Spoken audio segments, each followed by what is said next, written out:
Beliau ini muridnya Sabdo Palon. Muridnya Eyang Sabdo Palon, siap. Eyang Sabdo Palon sendiri, ya, ini ada wujud lahirnya. Siap. Gitu. Ya.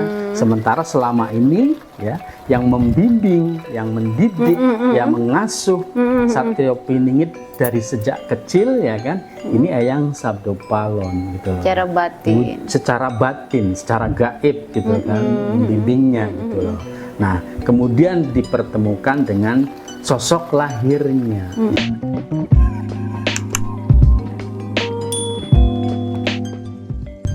Insun Rahayu Balaria Waluya Asma Pangestu Hibar Pangriksa. Salam, segala salam pemirsa. Jumpa lagi dengan saya Nyimas Dewi Larasati bersama narasumber kita, beliau Kang Raga. Sehat selalu Kang Raga? Puji mana? Puji mana, selalu sehat dan makin berbahagia. Tentu saja ya. Baik, Kang Prabu, pada kesempatan malam hari ini masih kita membahas mengenai Satrio Piningit ya. Siap. Karena memang pesona dari Sang Satrio Piningit ini sangat luar biasa sekali dan sangat menarik untuk kita dalami. Iya. Begitu. Siap, siap. Nah, pertanyaan yang pertama, Kang Prabu, Siap. langsung saja ini ya. Para tokoh leluhur kita terdahulu banyak ya yang kita belum bahas mengenai ramalan Satrio Piningit. Nah, di antaranya, mengenai Satrio Piningit ini adalah tokoh yang miskin alias kesampar kesandung begitu ya istilahnya. Nah, tapi di sisi lain beliau ini sesosok yang sangat kaya raya. Bingung Kang Prabu. Nah, ini bagaimana penjelasannya menurut Kang Prabu? Mangga, silakan. Ya.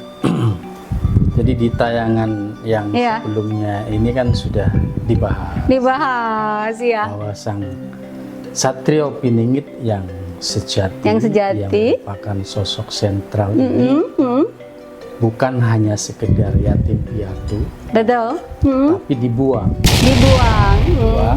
dan tidak ada yang mengurus, betul, yang menemukan juga orang yang biasa saja, kurang mampu, betul, sehingga hidupnya pun dalam kekurangan, kan? Bisa dikatakan miskin. Jadi kurang terurus, bahkan yang mengurus ini juga binatang, gitu. Binatang ikut mengurus ya? Ikut mengurus ya, karena memang ini ya bisa dibilang ini tokoh akhir zaman, gitu. Yang sebenarnya para batin, para binatang ini mengetahui persis kan gitu ya. Karena mereka ini kan jauh lebih mengerti ya kan? Peka, jauh lebih peka tentang keberadaan seseorang ya. Seseorang ini auranya bagus ya kan, merupakan sosok akhir zaman. Betul. Ini paham ya, pasti. Apalagi para leluhur. Wow, ya. Pasti. Nah, mereka paham. Tapi ya itu memang bagian dari proses pembentukan jati dirinya. Siap. Jadi dibentuk oleh alam, ya, termasuk di sini alam adalah binatang, gitu, betul, bagian dari alam, ikut membentuknya. Gitu, ya. Jadi kehidupannya miskin. Walaupun ya setelah mulai beranjak dewasa ini kan sebetulnya sudah banyak membantu masyarakat ya. Bahkan tokoh-tokoh masyarakat ya di suatu daerah ini juga banyak yang ditolong oleh beliau ini. Walaupun nggak menyadari ya. Siap. Banyak ditolong ya. Baik dalam menyelesaikan berbagai permasalahan maupun dalam hal finansial. Itu betul-betul dibantu gitu kan. Tapi kan beliau sendiri memang oleh leluhurnya, oleh pengasuhnya, guru batinnya yaitu Sabdo Palon itu memang dilarang untuk meminta imbalan gitu lah. Nah, namun seharusnya ya kan, walaupun ini tidak boleh meminta imbalan ya kan, ini yang ditolong ini seharusnya ya pengertian, tahu diri, tahu diri ya. lah gitu. siap. kan. Ya apalagi ini kan tokoh masyarakat di suatu daerah gitu kan. Ya banyak itu yang ditolong oleh beliau, yang seharusnya kalau mereka ini tahu diri, hidupnya Sang Satrio Piningit ini tidak terlunta-lunta, ya kan, tidak kesandung kesampar, tidak miskin, ya kan. Tapi ya karena ketidaktaudirian dari orang-orang yang ditolong ini, ya kemudian menjadikan Sang Satrio Piningit ini hidupnya terlunta-lunta, kesandung kesampar. Oh begitu, miskin, siap-siap. Gitu kan. Oh iya. Tapi ya itu memang bagian dari proses pembentukan jati dirinya, ya, proses pembentukan jati dirinya agar benar-benar menjadi berjiwa kesatria, ya kan? Berjiwa kesatria, siap, menolong tanpa pamrih. Itu dalam definisi miskin dan kesandung kesampar, seperti itu, ya. Nah, disebut sebagai tokoh yang kaya raya ya karena memang Sang Satrio Piningit sosok sentral ini memang betul-betul mengetahui keberadaan harta-harta karun, ya kan, maupun kekayaan alam, ya kan. Di sini ada emas, ada intan, ada berlian, itu tahu persis gitu loh, ya. Mau mengambil untuk kepentingan dirinya. Ya. Jadi apa yang beliau ketahui, apa yang beliau ketahui memang ya untuk tujuan kemaslahatan bersama. Untuk mewujudkan kemakmuran bersama. Jadi bisa dibilang nggak berani untuk korupsi. Lah, ya. Walaupun tahu persis gitu loh, ya. Siap. Di sini ada harta karun peninggalan leluhur, harta amanah, maupun berupa harta kekayaan yang masih perlu untuk diproses, itu tahu persis keberadaannya. Ya. Bahkan dalam bentuk uang, ya kan, kan banyak ya uang-uang yang memang dicetak ganda. Ya, gitu. Banyak sekali. Ya, gudang-gudang uang, ya, gudang-gudang uang yang memang oleh orang-orang tertentu lah, ya, memang dicetak secara ganda. Bahkan bukan hanya ganda tapi berlipat-lipat, ya. Itu disimpan di gudang-gudang tertentu. Disimpan di gudang-gudang tertentu. Beliau tahu persis. Gitu, ya. Gitu. Ya maksudnya kaya raya itu. Gitu. Wow, ini malah lebih luas ya. Juga kaya ilmu. Ya, kaya ilmunya ini memang luar biasa. Luar biasa sekali. Dari sono lah ya. Dari sananya, karena memang langsung dibimbing oleh guru batin, gitu loh. Guru batin, ya. Eyang Sabdopalon. Eyang Sabdopalon, walaupun wujud lahirnya pasti ada. Ya, wujud lahirnya ada. Ada, siap. Tapi beliau juga mengetahui, ya. Jadi yang membimbing ini kan secara batin, ya, secara gaib, gitu loh, ya. Tapi wujud sentralnya, wujud lahirnya tetap ada. Eyang Sabdopalon ini, gitu. Siap. Wah, luar biasa. Itu seperti itu. Jadi begitu ya yang dimaksud. Kesandung kesampar, terus kaya raya, miskin. Wow. Ini menurut saya definisinya lebih luas, Prabu. Baik Kang Prabu. Nah, untuk selanjutnya di tayangan Kang Prabu yang kemarin itu juga menyampaikan bahwa Trisula itu bukan merupakan senjata, tapi ageman atau pedoman Sang Satrio Piningit. Nah, dan juga disampaikan oleh Kang Prabu bahwa senjata beliau adalah sedulur papat Kalimo Pancer. Nah, itu bagaimana penjelasan lebih mendalamnya Kang Prabu? Iya, jadi Trisula Weda, ya, ini kemarin sudah disampaikan sosok 3 tokoh yang betul-betul menjadi satu pegangan beliau.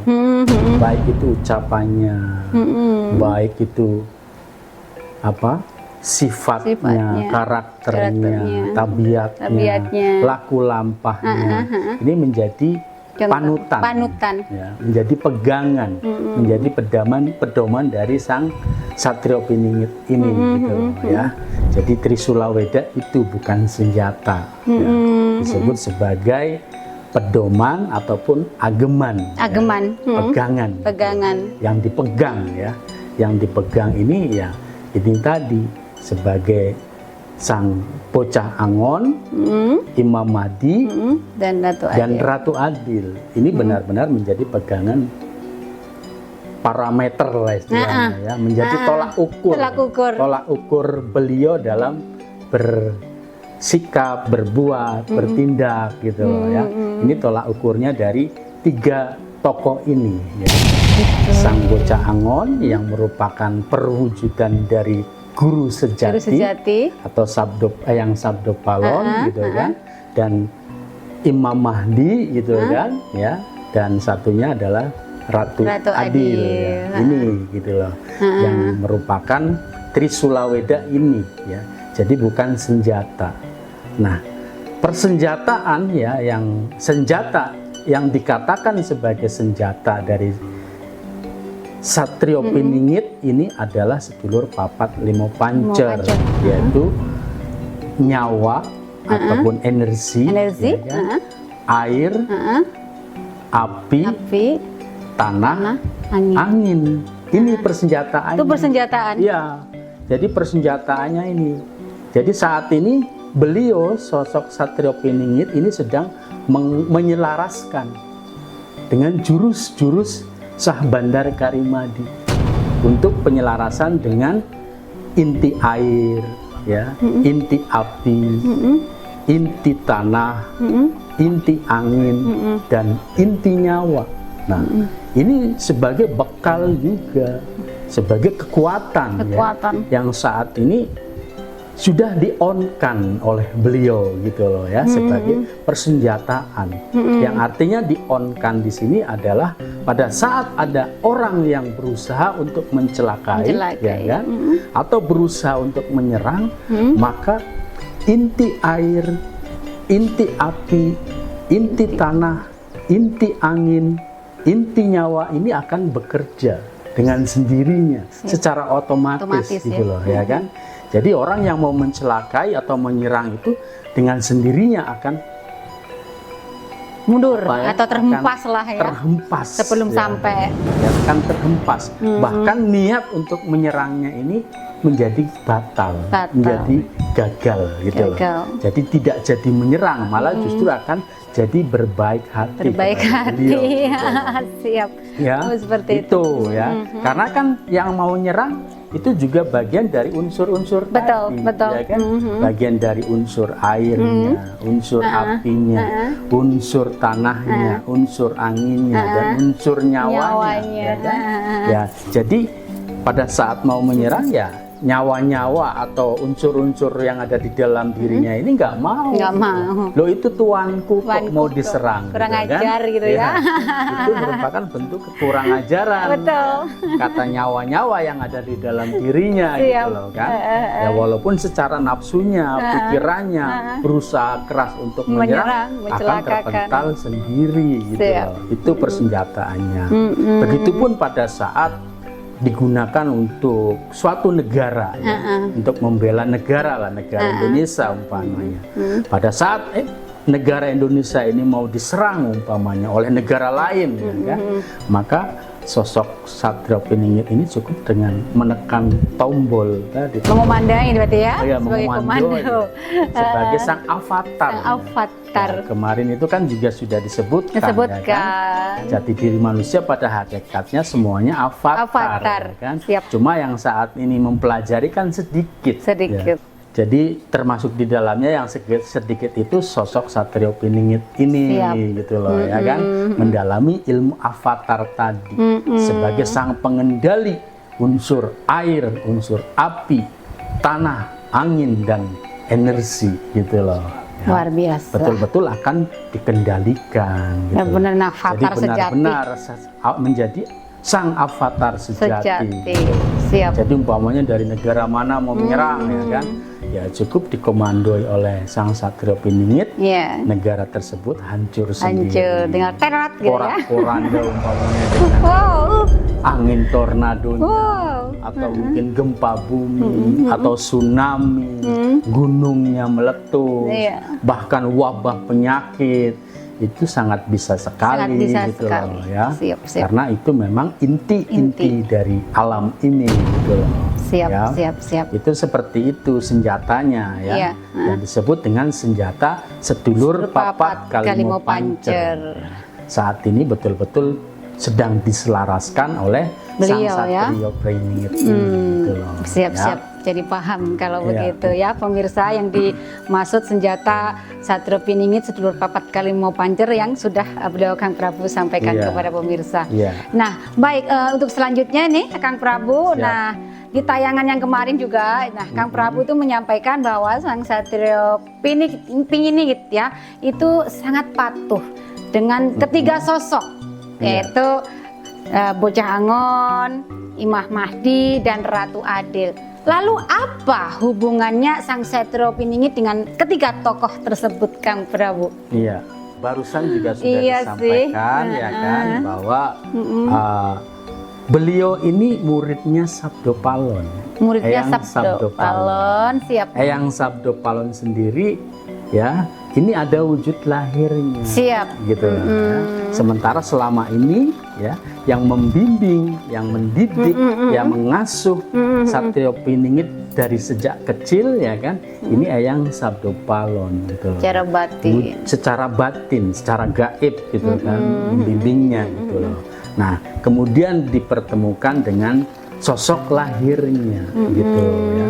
Sosok lahirnya dari Eyang Sabdo Palon atau Sang Bocah Angon gitu loh. Melalui seorang Ratu Adil ya kan, yang memang bertemu lebih dulu secara lahirnya dengan Satrio Piningit ya kan, kemudian dibimbing oleh Sang Imam Mahdi gitu loh ya.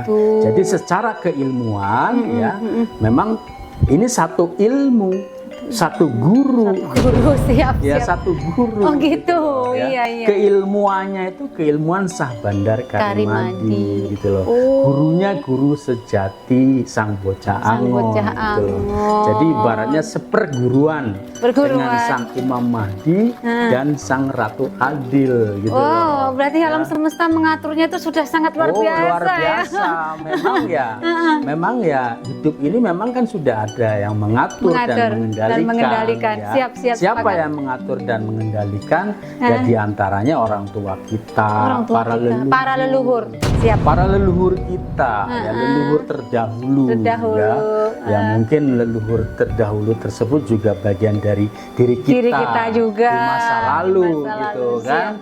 Gitu loh, yang telah membuat satu program rancangan gitu loh. Jadi sebetulnya yang membuat program rancangan di kehidupan ini ya orang tua kita. Ya kan? Para leluhur kita. Jadi kehidupan berulang gitu ya. Jadi yang disebut Tuhan ya dalam keilmuan Sah Bandar Karimadi itu ya leluhur kita. Pendahulu kita yang disebut dengan Tuhan itu gitu. Ya.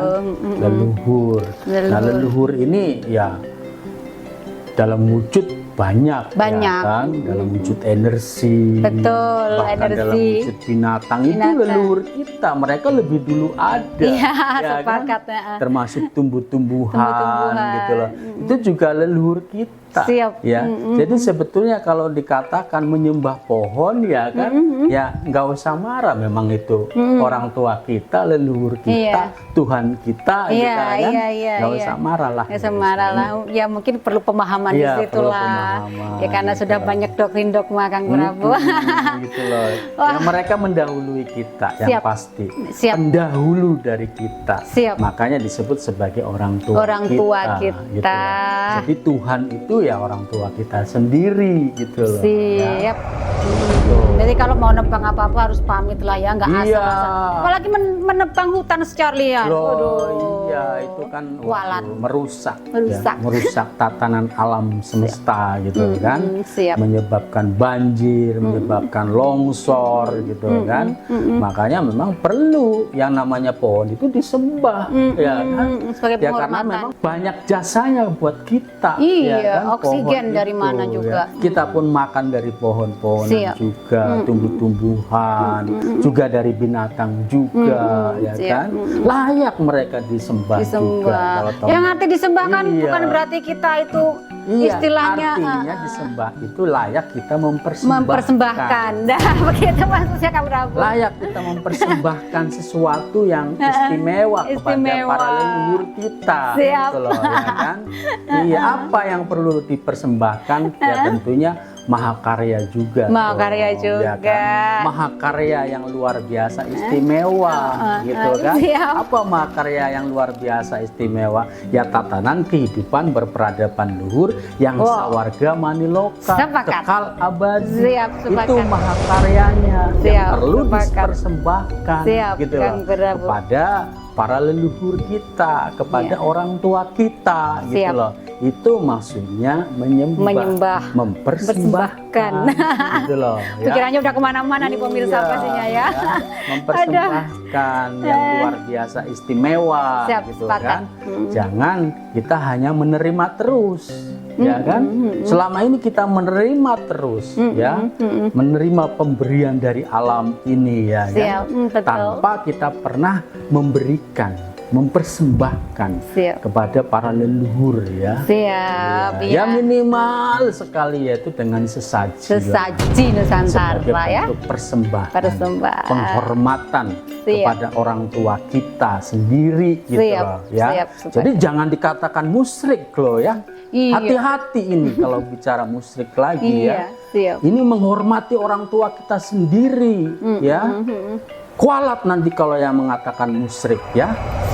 Kualat benar Kang Prabu. Nyatanya sudah banyak yang kualat. Baik Kang Prabu.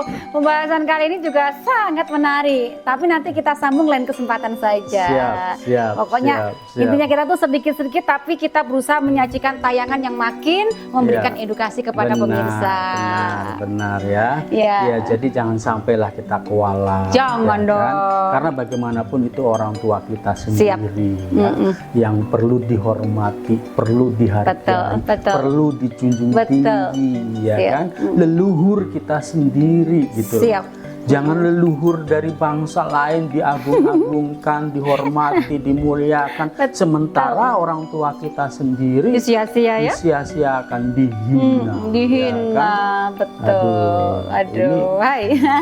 Kacau. Kehidupan menjadi kacau. Betul. Kalau menjadi carut-marut karena ini, gitu loh, ya kan? Makanya karena lupa kepada jati dirinya, lupa kepada para leluhurnya, lupa kepada orang tuanya sendiri, durhaka kepada orang tuanya. Inilah sebenarnya yang durhaka, ya, seperti ini. Gitu, ya. Iya, makanya Satrap ini kan harus segera keluar karena sudah sangat mengerikan kan. Baik, Kang Prabu, saya rasa cukup di sini dulu ya pembahasan kita mengenai Satrap Iningit. Tapi masih siap ya Kang Prabu kalau nanti kita bahas lagi. Oh ya, siap. Ya, atur nuhun Kang Prabu. Pemirsa, perjumpaan kita pada kesempatan hari ini saya rasa cukup di sini dulu. Lain waktu, lain kesempatan kita akan sambung lagi dengan tema yang lebih menarik. Hatur nuhun anu kasuhun. Salam segala salam. Insun rahayu balarya waluya asma pangestu hibar pangriksa.